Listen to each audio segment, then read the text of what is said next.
sacred and symbolic concept of Islamic art, which is held with the support of the Ibn Sina Foundation and the Lecture-Orient educational platform. I'm pleased to introduce you the lecturer of this course, Dr. Meysam Yazdi. Dr. Meysam Yazdi holds a Ph.D. in art theory and research from the Art University of Isfahan and a master's degree in aesthetics from the Art University in Tehran. His scholarly work is deeply rooted in the exploration of Islamic art through the lens of Theosophy, Hikmah, Mysticism, and contemporary theoretical frameworks. So now I give the floor to Dr. Meysam Yazdi. Okay. Bismillah ar-Rahman ar-Rahim. First of all, I would like to thank all the managing board of Ibn Sina and Lecture-Orient, especially Adelia, who had made a great effort for the participation of this event and holding of these talks, and also Shahzad, who I got to know yesterday, and he had been very helpful for starting, and all my Iranian friends in Russia who have set these series of talks, which inshallah we will be presenting in 3 weeks. The title of the series is called Sacred and Symbolic Concepts of Islamic Art. So in the beginning, I would like to clarify why this approach has been chosen and why I'm going to focus on Islamic art from a point of view of sacred and symbolic concepts. So in the beginning, we will, if we want to start analyzing Islamic art from the point of view of philosophy of art, we will have a lot of problems. And the reason is that, especially in the field of philosophy of art, because I have studied, my master's has been in philosophy of art and aesthetics. I always tried, it was one of my great interests to see if I could find a way to bring Islamic hikmah and philosophy into aesthetics. For example, I was interested to see how we could justify Sohrawardi or Ibn Sina or Mullah Sadra or even contemporary philosophers of Islam into Islamic art. I talked with a lot of my friends who had done this project in their PhD or had some articles and papers about this. The result was very fascinating for me, and that was a paradox. They would always tell me that this is not going to lead anywhere, and you are going to face problems in trying to make Islamic theology and Islamic, let's say, hikmah fit into philosophy of art and aesthetics, which is a completely contemporary and modern topic. So I'm going to make a distinction between these 4 pillars or 4 different approaches and say why I'm going to choose the last one, which is the mysticism of Islamic art. And then from this ground point and this fundamental, I'm going to go on talking about color and its implementation in different in various types of Islamic art, and some of the mystical approaches which we have. As you know, aesthetics is a completely modern subject in philosophy, starting with Baumgarten, although philosophy of art might be as old as philosophy itself, starting with Plato and his famous insights and clarifications about philosophy. The difference between the philosophy of art from the time of Plato till Baumgarten actually is the differentiation between an ontological approach, which means the being as the main problematic of the philosophers. That is, the philosophers would focus on the being of phenomenons, and as a result of that, art would also be a phenomena. That is why in Greek philosophy, we have different words for justifying the concept of art, which are like, for example, techne, ars, mimesis, poesis, and these kinds of concepts. Till the modern time, which sensual epistemology by Wolff is set for distinguishing ontology from epistemology, and especially aesthetics. So in aesthetics, what happens is that we have the sensual perception of phenomena, especially art. In the field of Hikmah, which is an Islamic approach towards philosophy, with the great figures like Avicenna or Ibn Sina, Sohrawardi, Mullah Sadra, and the others, that there is a logical approach from Islamic point of view towards the phenomena of a person will, a subject will face. So the thing is that again, in Hikmah and in philosophy and aesthetics, we cannot enter Islamic art, because no philosophers in Islamic art have talked about art as what the modern and contemporary artists have talked. In the field of Sharia, especially Kalam and Fiqh, which is the jurisprudence of Islam, we have more discussions about art, the horma, or what types of art are haram, like music, like imagery, and visual appreciations of the nature or human being. But I'm not going to work on that, because first of all, it's not my field of study and field of profession, and secondly, because I'm going to focus on some features and elements of Islamic art, like color, we will not have enough resources from Kalam and Fiqh to enter the topic of Islamic art, especially in, as I told you, in numbers, in colors, and concepts like creativity and other points. So if we come in the realm of mysticism of Islamic art, where we have the Sufis, we have the poets, and the great, let's say, mystics, such as Mevlana, the Rumi, we have Attar in Iran, and a lot of Sufis who have talked about art, but not in the means of art as creation of, let's say, utensils, artworks, crafts, but as means of, let's say, escalation towards God and elevation of the soul. So my approach is going to be the intersection of mysticism and art, but with how color is clarified by the mystics and the poets and great figures. Let's focus on the key concepts we have here. These concepts will help us to clarify and justify the realm we're talking about. By the way, I will need my friends and the participants also to contribute, because I know we have friends from Turkey, from I think, let me have a look, from different parts, as I know, that they can tell us in the messages if it's possible. But I want you to contribute in telling me and answering some questions, because it will make it a more fruitful discussion.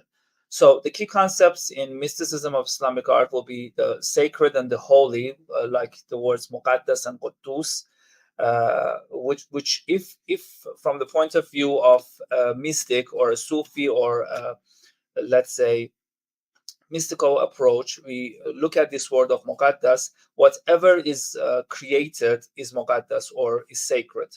This is because Allah is, He Himself is the Quddus. It's one of His names in the realm of the 99 or 100 or thousands of attributions and names of the Allah. So we say whatever is attached to the holy is sacred. It could be a time which is attached to Him or His realm. A place like Mecca is a holy or sacred place. People who are related to Him, like the Prophet sallallahu alaihi wasallam, is muqaddas, and also the objects which are related to Him, or let's say And the text, which the Holy Quran, is the most important and most holy and sacred creation we have in the form of meaning and text here. The spectrum of what is muqaddas completely differentiates from how much a being or a concept is close to the essence and the zat of Allah. Allah Ta'ala wasallam. So what we need to know is the more you get close to his soul, to his the great soul of Allah, the more sacred and the more mystical concepts be. And then we have the secret, or ser, or raz in Farsi, the unseen, mastur, makhfi, and penhan in Farsi, the symbol, rams or namad, beauty, hosn, jamil, jamal, and ziba in Farsi, and revelation, which is the tajalli, which these are the grammars and the key concepts we need to enter the realm of color in this session, numbers in the next session, and creation and creativity in the last session. So I start with the sacred. As you know, in Surah Al-Hashr, we have Huwa Allahu allazi la ilaha illallah huwa al-malik al-quddus salamul, and the rest of the ayah. So he is Allah, other than whom there is no deity, the sovereign, the pure. Here, Quddus, or the sacred, is completely close to the word pure, and purity is, let's say, the signifier of the meaning of the word Quddus. And also in Surah Al-Jum'ah, we also have Allah, all that is in heavens and earth, exalt Allah, the King, the pure, the Almighty, the wise. Yusabbihu lillahi ma fis samawati wa ma fil arz, Malikul Quddus al-Aziz al-Hakim. So this is the fundamental approach. We start with Quddus and Muqaddas, and then we also have a lot of words about Masjid al-Aqsa and other places which are Muqaddas, but I'm not going to enter that part because we have a lot of points to make. Then we have the unseen, or let's say the fundamentals of what is mastur, or what is the raz in Islamic art, starts from the codes we have in the Holy Quran itself. For example, from the Surah Al-Baqarah, which it starts from Alif, Lam, Mim, which are codes which we need to understand. It's magnificent that we have Zalika al-Kitab la rayba fihi hudan lil muttaqin, and in the next ayah, muttaqin, or those who are cautious of evil and hell, are those who believe in the unseen, the secrets. So one of the fundamentals in order to understand Islamic art is to get into this realm of the unseen, the secret, symbolic, which is, let's say, it's veiled. This is why hijab in Islamic art is very important. God, you cannot reach God unless you go through different stages, and one by one you can go deeper and deeper, and these veils will go off, and then you could see the unseen. The next one is the secret, or the treasure. There is a dialogue. It's a holy hadith we have that Dawood al-Nabi talks with the God and says, Ya Rab, lemaza khalaqat al-khalq, or, O Lord, why hast thou created creatures, or let's say man? And in the answer we have kuntu kanzan makhfiyan فأحببت أن أعرف وخلقت الخلق لكل أعرف, if I'm right in the Arabic, but I was a hidden treasure and I love to be known, and I created creation so I might be known. This is one of the hadith that we believe that God is the source of value and he's the secret. So the secret and the unseen are two wings of understanding beauty in Islam, which is the next part I'm going to talk about. The next concept, which is the beautiful, shows itself in another hadith, which is Allah is beautiful and loves beauty. Allahu jamil wa yuhibbul jamal. It's very interesting that in this hadith we have the purity of God also attached with his beauty and his beautifulness. So if we want to understand the beauty of Allah, we come to the next step, which is the revelation, or let's say disclosure. It's interesting that this concept of disclosure, which happens a lot in philosophy, and great philosophers have talked about disclosure, leads us to the understanding of the meaning of art and beauty. So tajalli, or revelation, which I'm using here, or the divine disclosure, means beauty is the status and perfection of disclosure of the truth. And so creation equals revelation. Wherever there is a revelation, there is a creation. And this disclosure of the beauty of Allah altogether means where we are living in. And as a result, and if I go back to my first slide, everything is muqaddas according to this structure, which the mystics and the Sufis, let's say, clarify, and they modify. Now, from this point of view, I want to start to go into the role of color, because color is one of the most important elements of beauty in any culture. And in order to understand the meaning of beauty, we have to understand its elements. And as a result, we start with the color and its role in, as if we go back, revelation in, let me use, so it will be going from the role of color to beauty and revelation and to creation. I'm not sure how many of you have visited this beautiful mosque in Shiraz. I believe the Iranian friends have, but my Turkish friend, my Russian friends, and other friends from other parts of the world. This is one of the great mosques in Iran. It's called the Pink Mosque. And as you can see, due to its beautiful colorful glass that we have as an interior decoration, according to the sunlight, you will have spread and a spectrum of colors being spread on the ground, on the roof, on the ceiling. Everywhere is full of colors. This leads us to find out, why is color so important in the architecture, in the glass design or craft design, even in carpet design, which I'm going to talk about this session. Let's start with general talks about color in the art, in the realm of art. In the beginning, that there was a belief that color has a sense, a chemical essence, and it comes from minerals. But as the science developed, and we had concepts being more scientific and more scientific, it changed into idea. As we have in Plato, color is seen as an idea and an ideas in his philosophy. And then Aristotle is the first one who makes a link with color with light. And then Da Vinci makes it more symbolic, and also Newton makes the justification of light being as the essence of color. So the most important features of color in art, most of you know, I have a lot of friends who are artists in this meeting, are the hue, the saturation value, temperature, and contrast. Why am I telling you these? Because these can give us some tools in analyzing and understanding Islamic colors.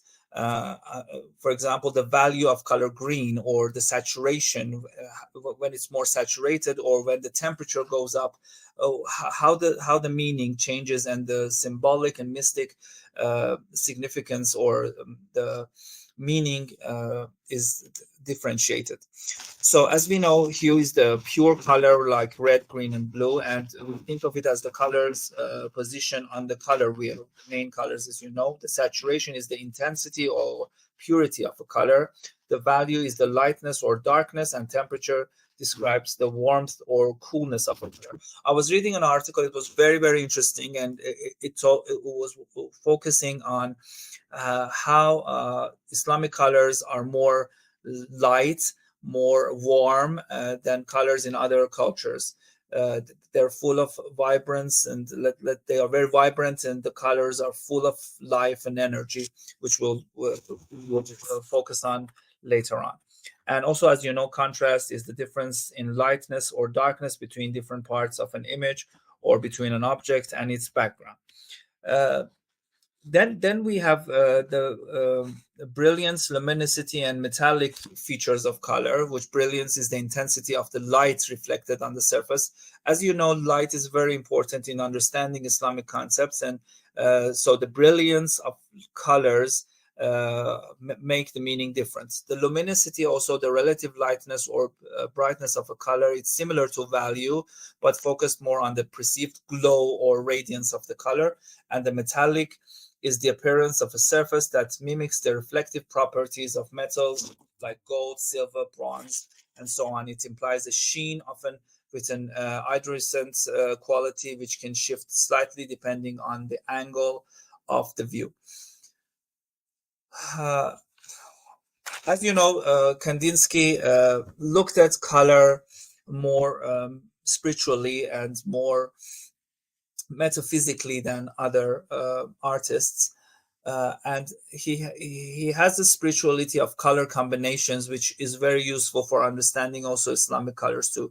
The combination of yellow, blue, red, and green, and orange and purple are very important. As you know, yellow blue combination would likely evoke a feeling of cosmic contrast, a lively interplay between forces, initially, let me make it a little bit, initially suggesting a sense of spiritual struggle or resolution.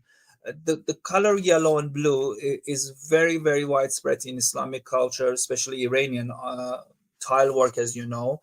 And as a result, you can see that this interplay of opposing forces is the key to understanding most of the tile work and architecture of Islamic art. Also, red and green, which creates intense visual tension and likely evoke the sense of conflict, perhaps even a struggle between opposing forces, life and death, passion and stagnation.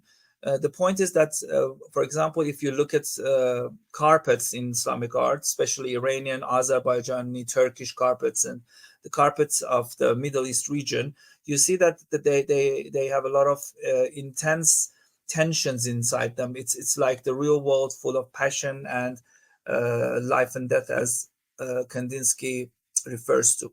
And then we have the combination of orange purple, which resulted in a more balanced and contemplative feeling, perhaps a sense of spiritual harmony with a touch of mystery and intrigue.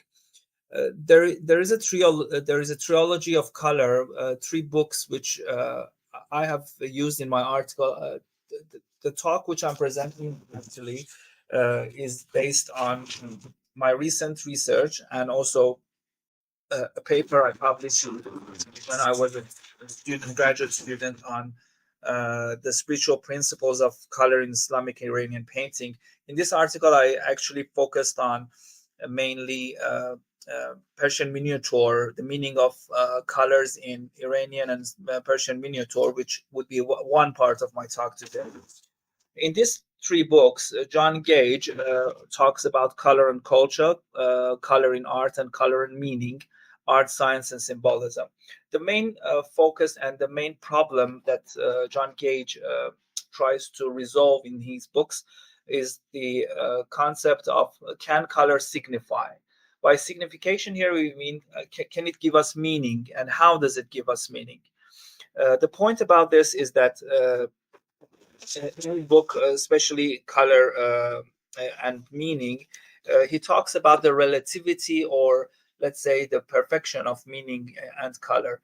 By this I mean that does the meaning change according to culture, according to the context which the color is made? For example, does red in Iranian culture is different from Russian culture? Is a difference in Indian culture? For sure, it is. But when it comes to religion, it will be much more different. In his book, he focuses on the works of, for example, Blake, Matisse, and other artists, and shows how science of color changes the meaning too. And he also goes to Wittgenstein and talks about how the colors are made. But what I'm going to learn and what I'm going to use from John Gage is this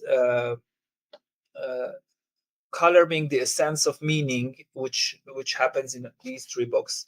He clarifies that color is the main, let's say, signifier of meaning in culture, in science, in art, and also in the world of art. The combinations, as we went on with Kandinsky, can change the meaning. Now let's delve and go deep inside to the essence of color in Islam. This is a picture of the dome of Sheikh Lutfullah Mosque in my hometown city of Isfahan, which both in its geometry and color gives a sense of how the context and the artist can play with the different chains of signification of color in Islamic art. Let's start with a very interesting topic, and that is the color of Allah. We have the word color, okay, lawn or sibqa in the Holy Quran, and as we know, the colors for sure in religious and spiritual texts. But in Surah Al-Baqarah, we have Sibqatullah wa man ahsanu min Allah sibqatan wa nahnu lahu abidun. Such is God's color. Who is better than God for a color? We are serving him. But here, if I can get your responses about the color of Allah. Do you think what is the color of Allah? This is very important. What color does Allah give to himself? And it's one of the important ayahs of the Holy Quran. What do you think? Shahzad, I think they can just send messages, yes, but they cannot talk. Am I true? Yes, the answers guys you can send in the chat. One of the answers is green, white or blue. So White. maybe white. Green The color also. of God. Interesting.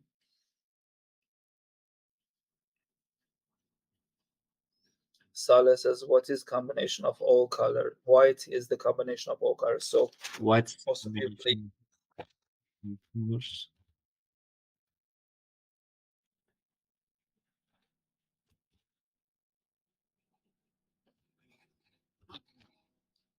So I hope we have it's the light.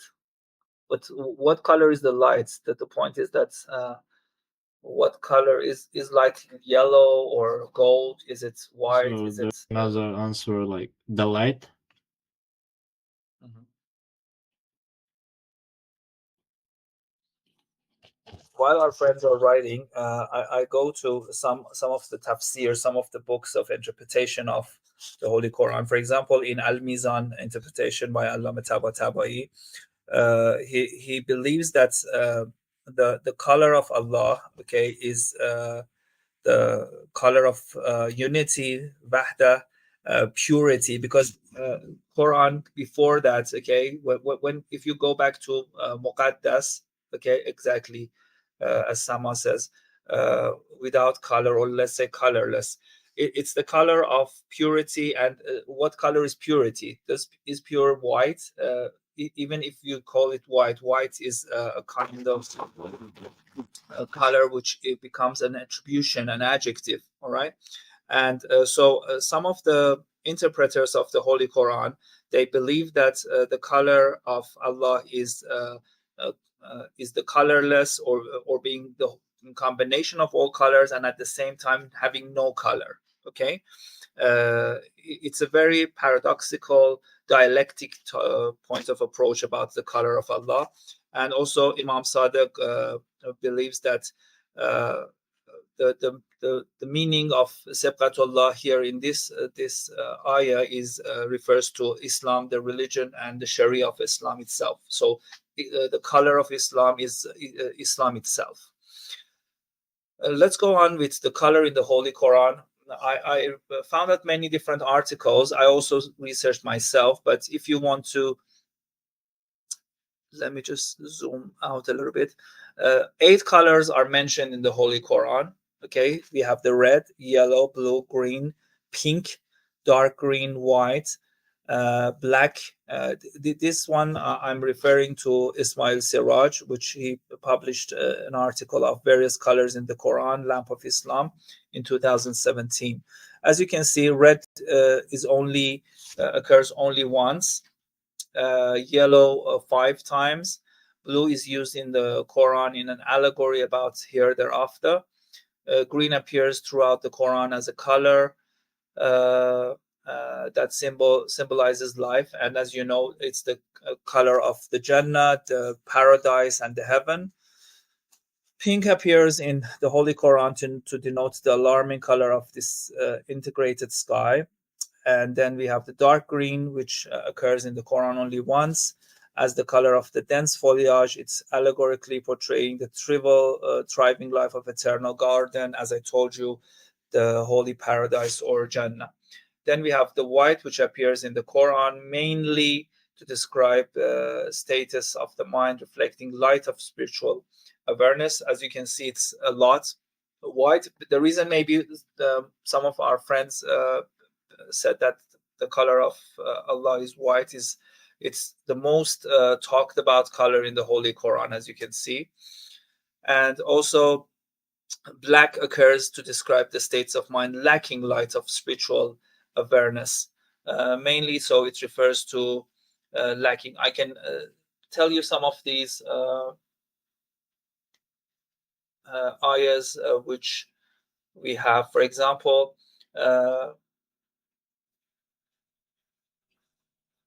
let me find one of them, which, for example, in the white one, we have the color of the people's face of Jannah in the Surah Al Imran is called white. So the people who are in the paradise or Jannah or the heaven, their faces are completely white. Also, at the same time, a sickness in the eyes is caused by severe sadness is also called the color of white.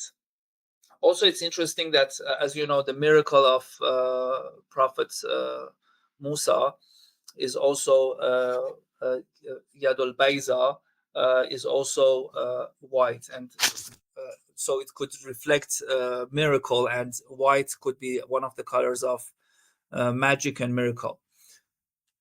I want to talk about some of the references I found myself through my studies. The first one, after I came up with the Holy Quran, I'm not going to go into the Persian poetry because it's full of descriptions, like in Attar, in Mevlana, in Sadi, in many different poets. But in 3 Sufis, I'm going to talk about their approach.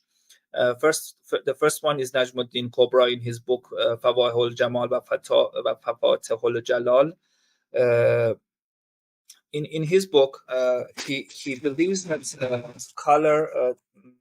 color happens in the Tariqul Kimia, which means that in your pathway towards becoming from copper to gold, from changing from a earthly human to a heavenly divine being, you have to go through different colors. So in his book, he says that the green is the symbol of the life of the heart, and the fire is the symbol of lust and power, and dark blue is the symbol of the life of the nafs, or let's say the instincts, and the yellow is the symbol of weakness. It's very interesting that what we have here in his book is very structuralistically speaking, in comparison to it's very traditional. The colors are completely as the traditional word sees it. He sees the colors, okay, as an index for the changing of the mystic, the person who is in the path of Allah, to reach the highest stages of this, let's say, illuminative spiritual pathway. And he says that for the RF or the Salek or the person who's taking the journey, the only color which gives you the way or shows you the way is the color of Allah.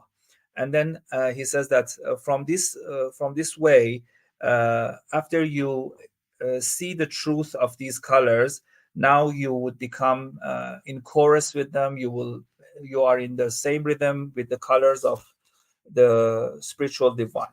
The next person which I'm going to tell you about his approaches about color is the pupil or the student of Najmuddin Kubra, who is Najmuddin Razi, in his Mersad al-Ibad.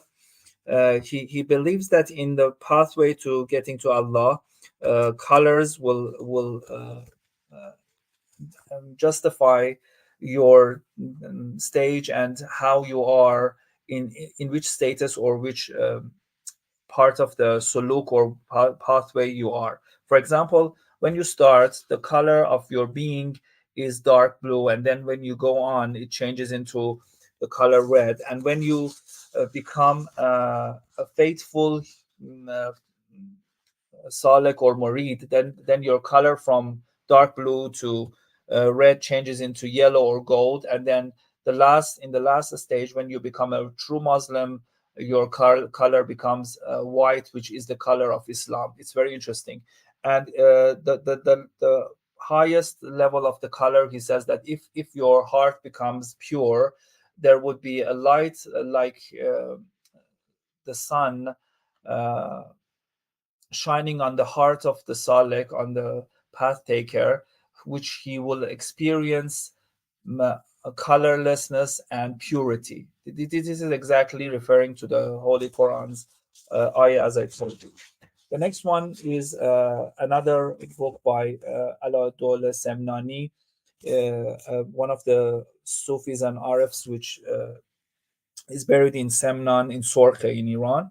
In his book Risalatun Nuriya, he talks about again how the different layers of the spirit have different colors, okay?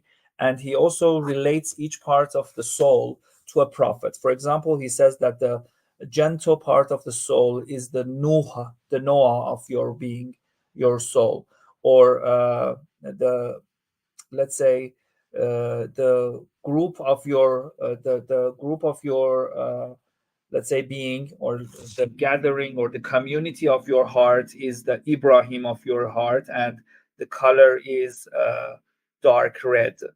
And he believes that the Adam and Eve of our being is in color black, and we have to go through these. And then when you become to the last layer, and that is the layer of Muhammadiyah, or the being of the Prophet Muhammad, your color will become green, and then you become a real RF, and you can go through this to become colors which are unseen. Uh, from this book, Henry Corbin, in his book The Man of Light in Iranian Sufism, he refers to Alauddin Semnani, and he shows how the mystics in Iran have seen the pathway, or let's say the journey towards Allah in the realm of let's say light and colors. Uh, Also, Ibn Haysam, as I told you, Najmuddin Razi, and all in all, in his book, In the Man of Light, if you read this book, you have the whole thoughts of different Sufis and mystics on the pathway towards light and how colors are justified there. Okay, let's go inside arts. This is Sufism, mysticism, but when we go into the arts, the case becomes more tangible. The case becomes more let's say, objective, and we can see, and we can see how artists, Iranian and Islamic artists, because I'm an Iranian, I can give more Iranian examples. Please, my friends from other parts, help me with examples from your own culture too. We can see how these ideas of mystic and Sufi, let's say, interpretations of color in Islamic art are translated and transported into and transformed into art. I want to start with calligraphy.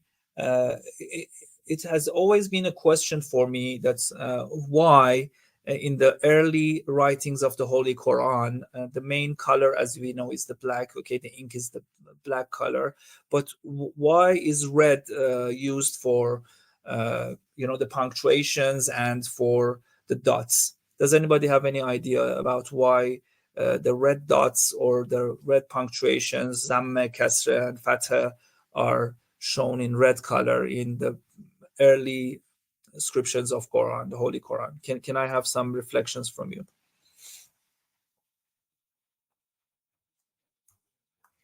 What do they represent? I mean, what does black represent, and what does red represent? Why black and red? Why not black and blue, for example? Or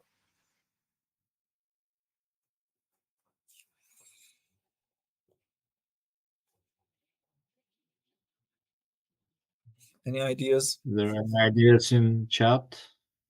Or chat, maybe. I will wait a few seconds, and then if not, Yeah. Yeah, they're thinking. no, they're thinking. It's good. Okay. The main point is that the combination of black and red, okay, is a very thoughtful and very symbolic combination, leading us to it shows a balance. It has a balance of the light and the dark. It shows the sun and the night, let's say the darkness and the light, uh, or let's say the balance of the divine and the human. As So we know, yes. sorry, so it's related more with symbolism than not the accessibility of these colors, yes? No. I'm using their view, but the point is that here the black, okay, is Yeah. the fundamental, or let's say the human part of us, and the red is, as you can see, it's very fluid, it's very lucid. It's just some, uh, uh, let's say, loose dots leaving the paper, as if they are getting out of this world. They have a Mhm. kind of a spirituality, the red dots, and that is why they give meaning. These Mhm. dots, the fathas and kasra we have in the punctuations, they can easily change the meaning. So they are the spirit of the text, and the text itself is meaningless without these punctuations. Mhm. uh, as you know, red is the symbol of energy, and it's full of passion and shows passion. So although we have small dots, but it gives a sense of passion and love towards the dark and strict, and let's say, uh, we can say, soulless concepts, and it brings souls to it. It also gives a sense of martyrdom and sacrifice, as you know, which is very important for all religions, and also it's important for Islam. And Qurbani, or Qurbani Kardan, is very important, and it seems that a part of the word is being sacrificed, and it gives meaning to that letter or that combination of words. Also, something I came up with is that it brings a sense of mystery to the word. Okay, if we don't have the dots, as I told you, we cannot decode the words. So what happens with the words is that these punctuations, the dots, and the fathas and kasra will give us a sense of, let's say, mystery, trying to uh, decode the words and understand them. Let's go into the Islamic miniature painting. I have brought two main miniatures, which are very important. We have the mystical features of colors, structural features of colors, rhythm in colors in Islamic art, and perspective of colors here. In my article, I talked about these miniatures, and what I came up with, what was the resolution I came up with, is that the first, let's talk about the mystical features.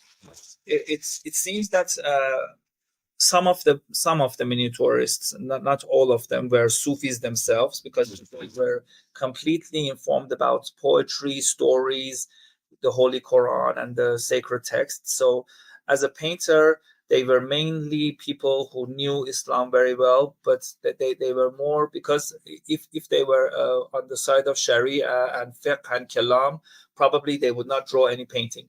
So probably they would be more mystical people, more Sufis than more, let's say, of mullahs who were more of the form of Sharia. So what happens is that they see these paintings as a way of connecting earth to heaven, or heaven and earth to each other. The first thing is that they bring the look at this painting of the story of Joseph, Yusuf, and the most one of the most important stories we have of how let's just see if I can zoom in the picture and work on the mystical features of colors. As you can see here, for example, the prophet Joseph or Yusuf has the color green and the halo of golden light on. In Iranian miniature paintings, we mainly have gold as the halo or the hail, which makes the sacred, or shows that the person is heavenly. And as you can see here, Zuleika here in the story is wearing red, which red here shows eroticism, passion, and uh, earthly features. As you can see here, the frame of the balcony, which the girl is getting close to the prophet, is with dark red colors, showing lust and passion and sin, probably. And Joseph or Joseph is getting closer to the colors of blue, white, and more heavenly places, probably getting out of a carpet, because the carpet is very important. And I'm going to talk about carpet and their importance of color here. They not only show the physical, or let's say the earthly features, but also they show heavenly and uh, spiritual features. As I told you, making the picture, I have friends. I think Dr.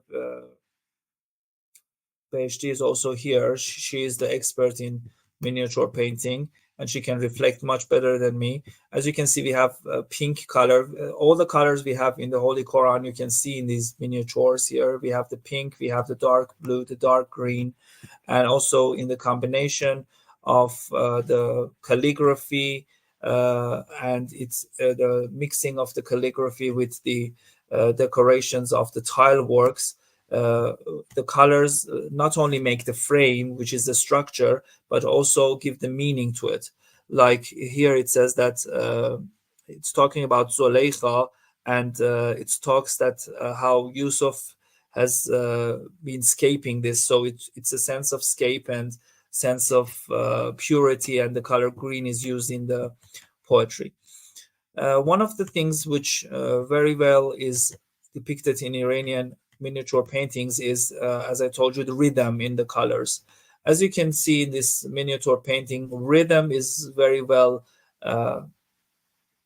depicted, and the colors make the rhythm of the painting. Okay, so this is another difference, that color just is not just there for ornamentation, or let's say for composition, but also the rhythm of the meaning, the rhythm of the structure, and the rhythm of the whole concept and the story is relevant and dependent on color here.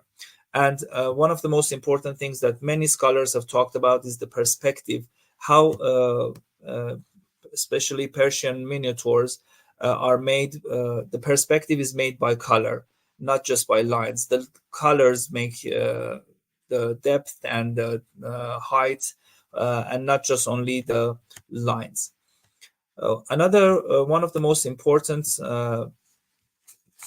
miniatures in Iranian art is the Miraj of the Prophet sallallahu alaihi wasallam. And again, as you can see here, the colors play a very important role in making meaning. This fire, if it was in red, for sure could change the story into other figures like the martyrs. But here, the fire or the illumination is in gold, and as you can see, the angels, the colors of the angels are various. We have the light blue, we have the green, we have the red, we have the yellow. All the colors which were in the Holy Quran you can see here. Okay, as yellow was the color of the joy, which we have in the story of Prophet Musa, and the cow which they bring them in the yellow color, which brings joy. We have the green color of the heaven. We have again the yellow. We have the red and the light blue, which shows the heaven. And as you can see, the background is in dark blue, which is one of the most important colors in Islamic painting, especially in Iran, for showing the heavens and the sky. Let's go to another art, color in Islamic mosques. I'm sure that the colors in Turkey are similar, but to some extent different with the colors we have in Iran. And probably in Moscow and Russia, it's the same. But the point is that in Iran, based on the time of the realm of the kings, the dominant colors change, but they are still the most important colors, which are let's say based on the Holy Quran and the religious text. For example, in the time of Safavids, this is the mosque of the Jame Mosque of Abbasi in Naqsh Jahan Square in Isfahan. And as you can see, the dominant color is the blue, the dark blue, which I told you shows the cosmos, the skies, and the heaven. And it all gathers into a yellow color, which is the color of the sun, the light, as we said, Allahu Nur Samawati wal Arz, and one of the important colors of light is yellow. And let's say one of the important colors, which in the time of Safavids, for example, in Iran, we have is the light blue or turquoise, which becomes very important. And as you know, in Iran, turquoise is the symbol of heaven and beauty and calmness and peacefulness. All right, I'm coming to end, so just keep on a few minutes, and then we will end up very soon. The next important part, which I believe is very important to talk about, and colors have an important role, are the carpets, colors and carpets. This is a work by Fag Ahmad. I don't know if you know him or not. He's a contemporary young artist from Azerbaijan. Does anybody know this artist? He has become very famous by playing. This is a real carpet, okay, by the way. It's not an image. It's completely woven, and it has been into display in many auctions. And his other works are very, very thought-provoking and interesting. But as you can see, in Azerbaijan, in Iran, in Turkey, I have seen it too, in Afghanistan, in Pakistan, and many other Islamic countries, the main color of the carpet is red.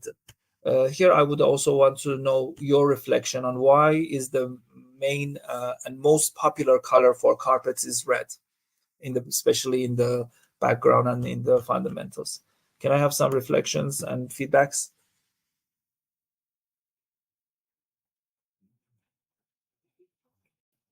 According to what we talked about and we said. Passion. Passion There and is the thinking. panel. Passion. Vitality. Vitality.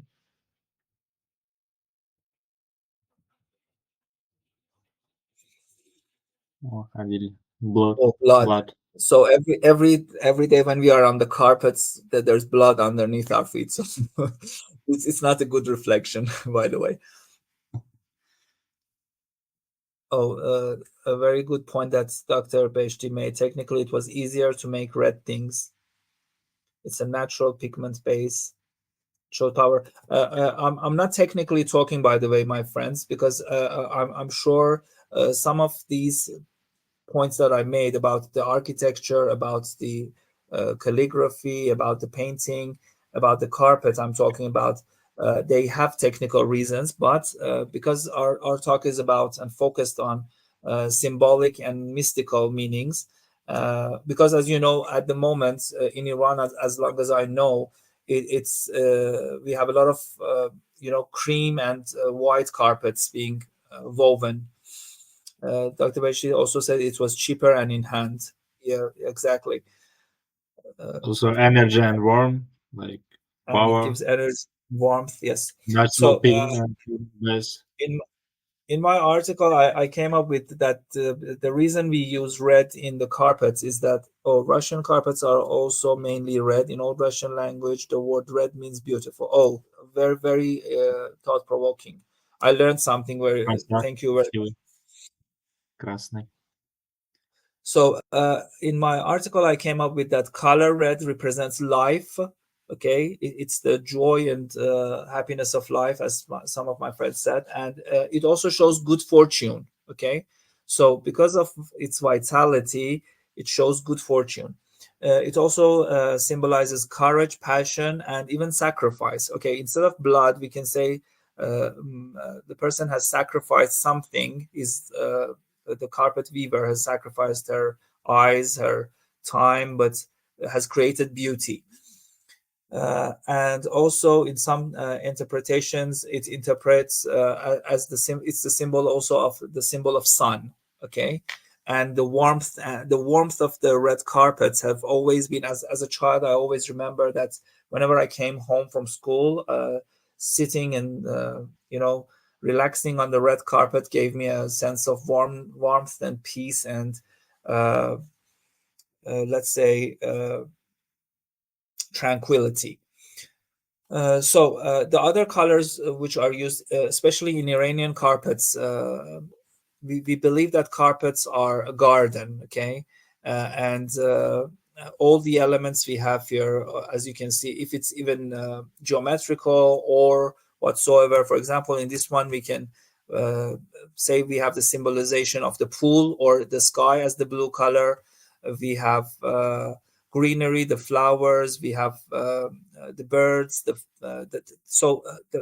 carpet is a garden, and what colors are in the garden? The most beautiful colors are depicted, especially yellow and gold, which represent the sun, the white, which represents purity and innocence and peace. And if we have black, uh, especially in some carpets in Iran, we have the carpets which have black, have the wisdom and mystery in them, because black is the color of the mystery. So let me finish up in my concluding remarks. Well, in a very packed and short form, because the point is that all of these arts can be talked about case by case, artwork by artwork. For example, as I showed you, the Miraj, we can talk 2 hours about Miraj and analyze it, but I just wanted to give you a hint and point, and inshallah, in the near future, we could discuss them more in uh, workshops or other places. My conclusions on colors are essences of being, and mystical in mystical approach to color in Islam. Sorry, the typing has been gone. So the point is that for Muslim, let's say, mystics, color is not an attribute. It's not an adjective. It's the essence itself. Okay, itself has an importance and has a being. So as a result of this approach, they symbolize metaphysical values and are means of guidance and being in the journey of the mystic. So each of these colors, as I told you, are some tools, some signposts on our pathway towards heaven, towards finding Allah, finding the heaven, and they have their own value, as I told you, in the painting, in the carpet, in the architecture, everywhere.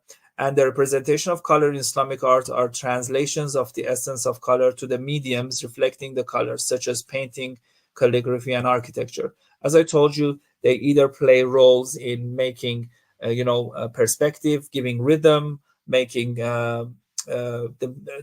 intensifying the story, like in the story of Joseph, the prophet. And what happens is that they are not just colors there for the ornamentation, as it is in the Christian painting, but they are translations of the Holy Quran, the Hadith, and the beliefs of the Sufis into the mediums that we have in painting, calligraphy, architecture, and so on. Thank you very much for your attention. I hope it was not too long and you could. It was a little bit late, by the way, and I hope you are not tired. Thank you, Dr. Yazdi. So, are there any questions? You can ask them in the chat or by raising hands. I'm Thank you happy so that it much. was Yeah. useful. If there's, can I ask one question? Yes, It please. depends Yes, about please. when you ask that. What's the color of God? Many, if you know, uh, many answers was like green or white. So maybe it's Yes. like some modern perception or contemporary perception of Islam. So, what do you think? Maybe it depends on perception of Islam in modern. Because like green of the it's a color of Islam. And Yes. like any thoughts about this? As you know, the green is associated with the Prophet Muhammad himself, and in Iranian culture, at least, and in many Sunni cultures and Shia cultures, the green is related to the family of the Prophet. So they are called the Sadat or the Sayyid. And because, as I told you, when we say something is muqaddas or sacred, in its relation to the God, uh, in relation to the God. So a lot of people believe that because the Prophet's color is green, and as you know, his dome in Medina is also green, uh, and also they use usually green color for representing the Prophet Muhammad sallallahu alaihi wasallam. The point is that is why green has been known as the color of Islam, but actually the colorlessness, as you said, it's a very modern concept. Having all the colors but having no color itself, it's completely postmodern actually concept of art. But in the Holy Quran, as I told you, a lot of people have interpreted Quran, uh, believe that this is the color of Allah as it was in this surah. See how it says I think it's white or yellow color of light. Maybe it could be also another interpretation. So Shahzad, could I give a suitable and sufficient answer? Yes. So white was like with purity, yes, like something. White shows, yes, purity. As I told you, the peoples in the Holy Quran, we have the faces of those uh, who are the right doers, who are faithful, is white. Okay, and also we have the magic of Moses, the prophet, is also white or Yadul Bayza. So this white refers to magic, to spirituality, to purity, and it has many different reflections. As I told you, it's the most used color in the Holy Quran. Mhm. And So as I said here, it's the status of mind reflecting light of spiritual awareness. because when I was thinking about your question, the the white also came to my mind, and it was because like I was I was trying to signify like the purity, and I didn't know this symbolic sides of the color. And the first that coming in my mind was like also uh, white and green. So Shahzad, do you know the reason why? Do you know what the reason why we cannot call the color of God white or green? Only because white or it's like green? signifying something, yes. Exactly. It limits his Yeah. being to a specific meaning. Because Yes. in Asma al Husna, okay, which inshallah we will have a talk about that, okay.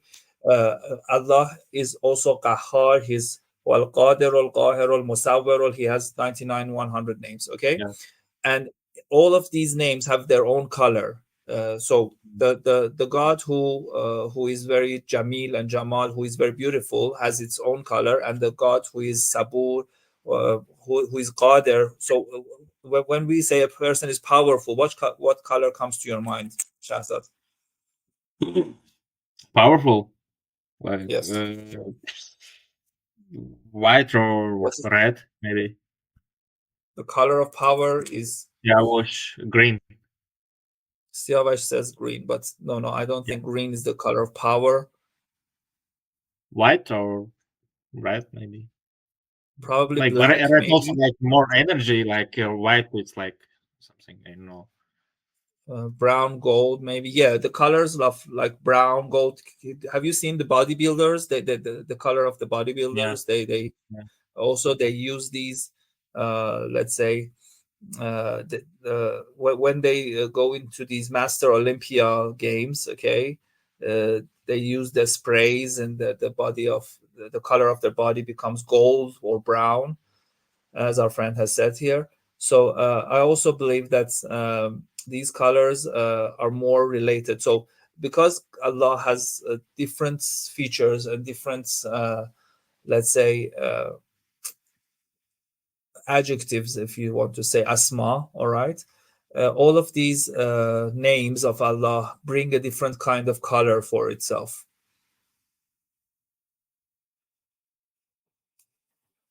I said the interesting green discussion. is the color of power and also fire, probably. It depends on the Siavash, it depends on the context, by the way, okay? In different contexts, as I said, for example, the color of the prophet is green. It means he has given life to humans, okay? He has brought peace, he has brought tranquility, and he shows the heaven to human beings, all right? And that is why, for example, the Holy Prophet has the color of green. So that is why I'm telling you, if we clarify God with a specific color, we are degrading him to a lower level of his being, and as a result, his the essence of Allah will be. We will have a problem in justifying this. This is why we say that he has all the colors and has no color as a final conclusion. Yes. So thank you for the answer. Maybe there's some any questions in the audience. I have a question myself too. Will Yeah. the talks, will the audio or the video or whatsoever of the talks will be published on the website or Yes. some? Yes. Yes. The website So and the YouTube channel of the Foundation of Ibn Sina and Lectorian, uh, VK well, video, and so YouTube. if you can send me the link, I think it would be Yes. great. Yes. Yes. So Oh, there's a question. Yes, Salah asks about the resources. As I showed you here, Salah, this article is okay. I have my own article, but it's in Farsi actually. Uh, Recently, several articles have been published on the color in Islamic art. I can send it to you, but I should tell you that the traditionalists, okay, such as say it was Saint Nasr, or let's say Titus Burckhardt, they have talked about the color in the traditions, especially in Islamic art, and also about geometry and numbers. So they could be great resources. I can send you some of the books if you send me a message or something in the WhatsApp or any platforms. I can send you some of the resources. Also here, don't mention it. It's the least I can do for you. In European history, the violet was a color of power. The violet color has the same meaning in Iran. The violet, as you know, is the color of the royalty and the royal family. It's something which most royal families use, and yes, it shows power. But in as you can see, we don't have violets in many of the paintings. Maybe Tayyebe can help us about violet. Do we have Dr. Besh? Do we have any special use of violet or purple in our paintings as a symbolic meaning of the spiritual or whatsoever? I'm not sure if she's here or not. Dr. Besh.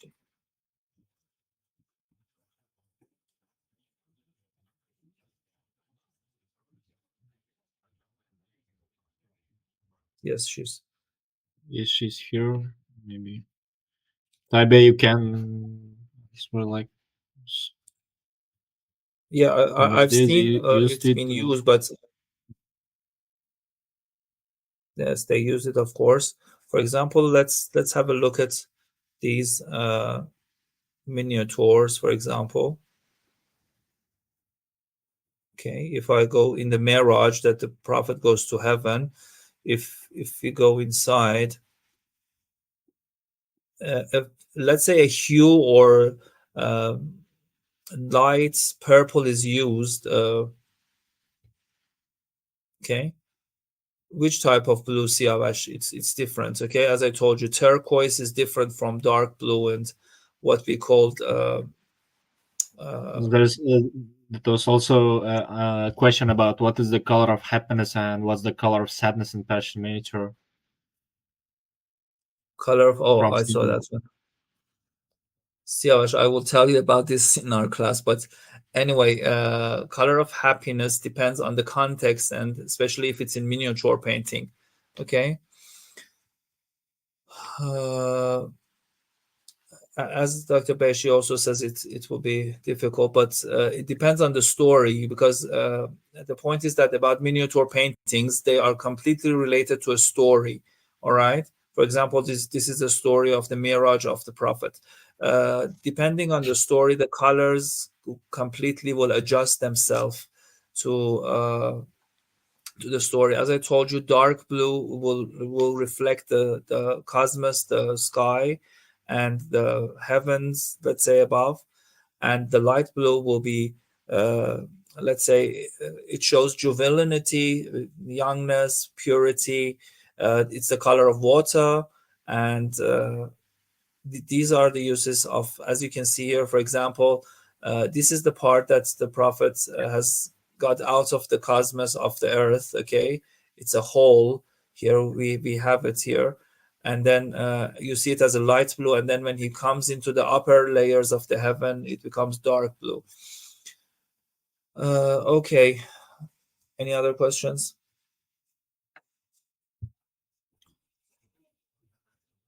Oh, Also, I am available if any of the friends, especially our friends in Russia or Turkey or other parts of the world, have any questions, they can send me an email, as I put my email at the end. And also, I'm available in WhatsApp and Telegram and other platforms, so you can we can be in contact. so All right, Chancellor. if there Yeah, if there's no questions, we can finish Inshallah. this lecture. So thank you very much, Dr. Yazdi. Thank you very much to You're welcome. all listeners. So And next week we will have the let's say symbolism of the second numbers. lecture, Yes, it will yeah, be. We will focus on how numbers um, uh, change the meaning of works in Islamic art. Okay, we will start from one, which is the number of Allah, and then to two, three, four, four, five, seven, and so on. Especially in the Shiite culture, we have the numbers are very very important, and they are very thought provoking and can give us some codes how to understand why, for example, 7 times we go around the Kaaba for Hajj, or why the hands of like the hand we have in Islamic culture is even seen in Indian, in Christian and other cultures too, which the Shiites use it for, as at Abbas and others like 11, 12, and the other numbers. So inshallah, we will meet you next Friday, and it was nice having all of you until this time of the night. Thank you for your time and your patience.